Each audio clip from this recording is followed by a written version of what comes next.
Bonjour, aujourd'hui tous les chemins mènent à Coué. Coué, une petite bourgade qui compte à peine plus de 1800 habitants, située à 25 km de Poitiers dans la Vienne et à proximité de la Charente et des Deux-Sèvres. Nous sommes sous les halles de Coué, des halles du XVIe siècle.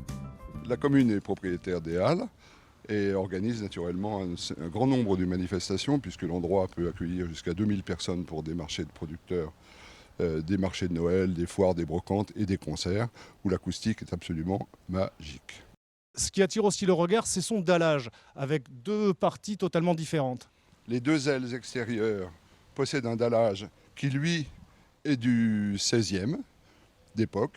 Le marquis de Vérac, qui habitait le château qui est juste derrière nous, avait fait décaisser où ça l'était déjà, la partie centrale, de sorte qu'il puisse, avec son carrosse, rejoindre, en passant sous les halles, l'église Saint-Martin. Si vous regardez dans l'axe des halles, vous pouvez constater que tous ces piliers nord ont un gîte important et un gîte de façon régulière.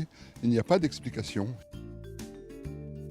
Si vous venez à Coué, n'hésitez pas à franchir le seuil de la porte des différents commerces que vous rencontrerez, comme celui de ce brocanteur antiquaire juste en face de la poste.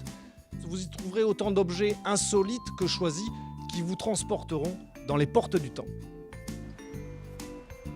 Cette abbaye date de 1230. C'est une abbaye cistercienne, fille de l'abbaye royale de Clairvaux. Il y a une grosse activité culturelle. Le canton possède plus de 200 associations. Certaines utilisent l'abbaye pour des expos, pour des concerts, pour des conférences et pour des concerts classiques et des concerts importants en extérieur. Trianne est venue, Michel Jonas, Catherine Lara, Meurède. Juste à côté de cette magnifique abbaye coule la Dive. Alors cette rivière est une rivière riche en faune et en flore. Il y a beaucoup de poissons. Les pêcheurs de brochets y trouveront leur compte puisqu'il y a des fosses à brochets et du poisson fourrage, des vairons qui est un gage de bonne qualité des eaux. Je vous propose d'abandonner le plaisir des vieilles pierres pour d'autres plaisirs, ceux de la bouche et du ventre. Je suis en compagnie de Franck Chedozo, chef de cuisine au panier Poitevin.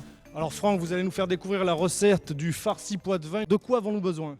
Tout simplement des légumes verts du jardin, donc du chou et la salade principalement, mais avec du poireau, du persil, des bêtes, de l'ail, des oignons. On rajoute également des œufs, du lait, de la farine et du porc. On va hacher menu, comme ils disent par ici, tous les légumes. Ça y est, les légumes sont hachés, là on se retrouve. Donc en présence du cul de poule, on appelle comme ça ce récipient, on va mélanger, donc préparer la mêlée, pour pouvoir ensuite l'installer traditionnellement dans le filet à farci, dans lequel on a mis des feuilles de chou et un petit papier cuisson. On va remplir tout ça, comme ça. Voilà. On rajoute la feuille de chou du dessus. Voilà, donc elle est là. On ferme sur les côtés. Voilà, absolument. Et ensuite, après, donc j'utilise le filet à farci pour resserrer tout ça. On porte à ébullition, après on le fait cuire pendant 5 heures à eau frémissante.